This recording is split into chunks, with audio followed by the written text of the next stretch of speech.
Now, as for uplink scheduling is about to schedule the PUSCH resource for the user, and it is more difficult as compared to downlink scheduling due to the limited visibility of the data volume in the buffer, and also the scheduler is not able to offer the grant per radio bearer. Means we can only allocate the grant per user, but the eNodeB can't offer the grant which is given per radio bearer within one user. So this is a procedure and a signaling flow for a user to request for a PUSCH resource, where the user send scheduling request on PUCCH channel, and at the same time the user has to report buffer status report and the power headroom report, whether the user could be sending it periodically or event triggered. Then the eNodeB has to schedule the user, and based on the scheduling result, eNodeB is given sending the uplink grant to the user, and user is the one who is going to perform the prioritization of the logical channel and the multiplexing of all of the logical channels. Then right after the user done with the prioritization of all of the logical channels, then the user will be sending uplink data. So these are all of the factors to be considered in uplink scheduler, where again the QoS of the QoS parameter are to be considered, including the QCI, guaranteed bitrate, and AMBR. Uplink SINR to be considered by eNodeB, that is, eNodeB measure the uplink SINR based on the uplink reference signal sent by the user. Then user sends scheduling requests and the buffer status requests in the uplink. Then at the same time, the user has been periodically sending power headroom report, which is the remaining power of the mobile phone. Then at the same time, the acknowledgement and negative acknowledgement from the eNodeB, from the eNodeB regarding the previous transmitted uplink data, whether uplink virtual MIMO switch is on and whether the ICIC is used.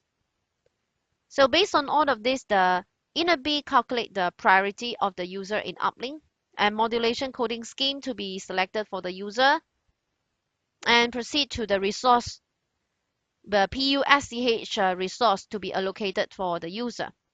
So end result will be the RLC payload, which is the data volume to be sent by the user, modulation coding scheme assigned for the user, and the antenna and the resource mapping at the same time, the retransmission control.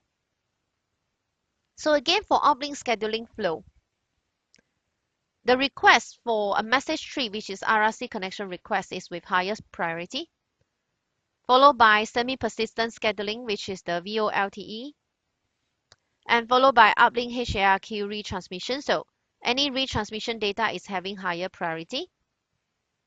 And scheduling request message is having also a high priority. Then all of the control plane signalings are with the next priority, followed by the users with unsatisfied GBR, which is the GBR barrier, and non-GBR barrier, where the users with unsatisfied AMBR. And if the user is using virtual MIMO, or if the user is using uplink COM.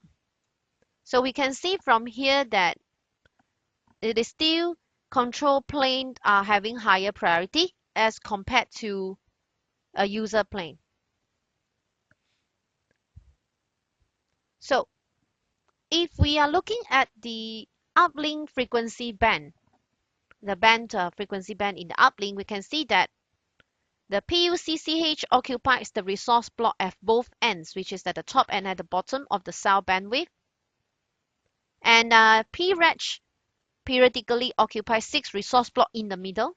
So the rest of the resource, they are all the resource of PUSCH. So the PUSCH resource has to be schedule among the users. And we have seen earlier that control plane is having higher priority as compared to user plane. So in terms of control plane scheduling, then the SRB0, SRB1, SRB2, and the IMS signaling, which is the signaling for VoLTE, they are having higher priority. And the fixed modulation coding scheme will be used. This is to ensure the receiving performance.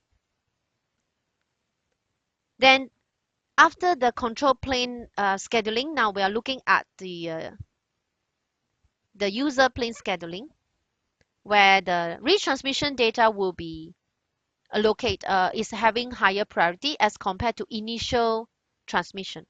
So for initial transmission scheduling, the INB schedule, it determines the priority of each of the user. And if the user is having a multiple barrier with multiple QCI, then the user schedulers determine the priority and the QoS for each QCI. So the QoS guarantee in the INB works from an algorithm which is called token bucket algorithm. So a token bucket algorithm means that each of the logical channel are being assigned a bucket where the traffic flow in rate is equivalent to the token rate. So for each flow out rate, that is the real service rate of the logical channel. Then if the user is having more than one logical channel, eventually the logical channel with a higher scheduling priority is based on the token size. So we can see that if the flow out rate, which is the service rate, is much slower than the flow in rate, then the token size of the logical channel is going to be accumulated and eventually is going to be a lot. Then this logical channel is going to have a higher priority as compared to the another logical channels.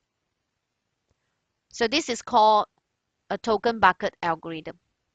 And this is used mainly for GBR service. And if it is for non-GBR, then we're using the aggregated maximum bit rate. So in terms of the priority setting, so the inner B determines the priority based on the formula.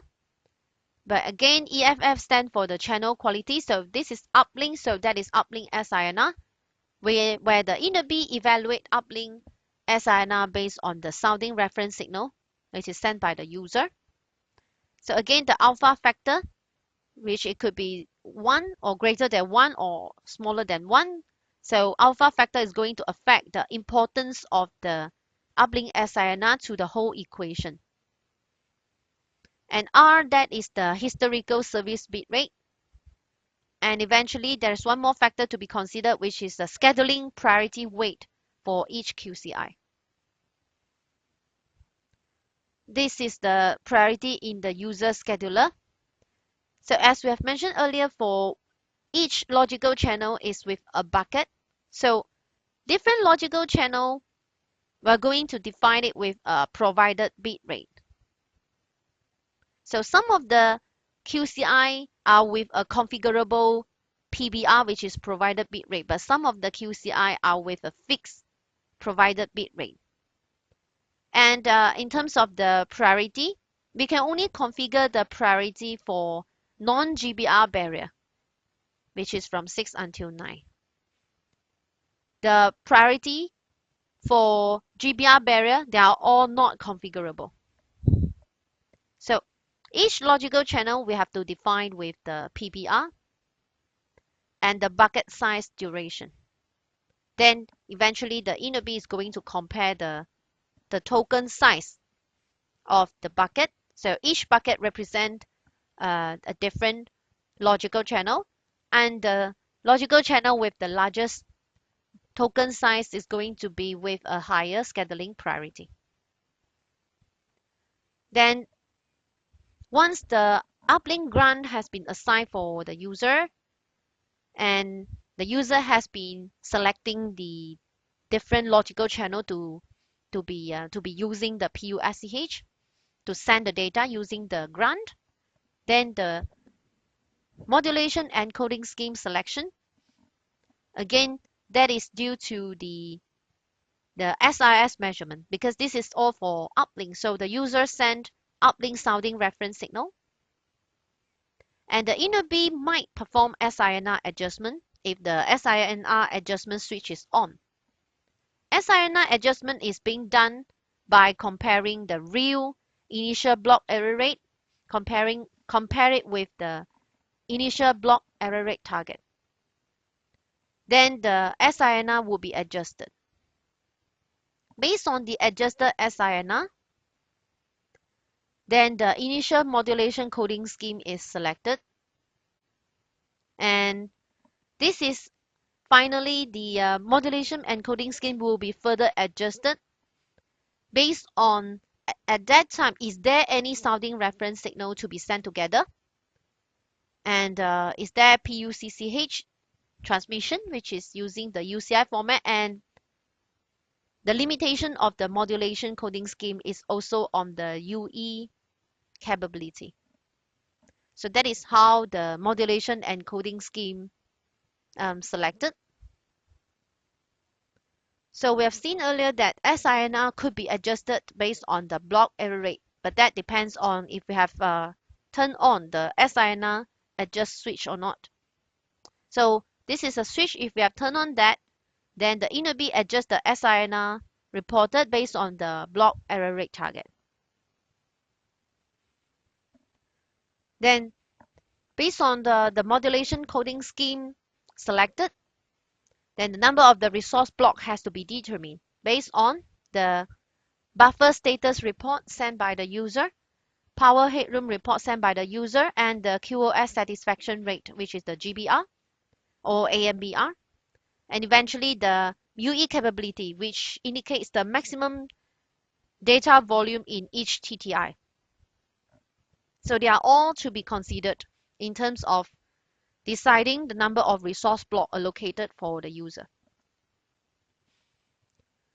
So we have seen all of the basic features in the LTE RNO, including the user behavior in either mode, which is start from PLMN selection, cell selection and reselection, paging, and for power control, handover, and eventually the scheduling, which include downlink PDRCH and uplink PURCH scheduling. So that's all for this basic course of LTE RNO, and thank you.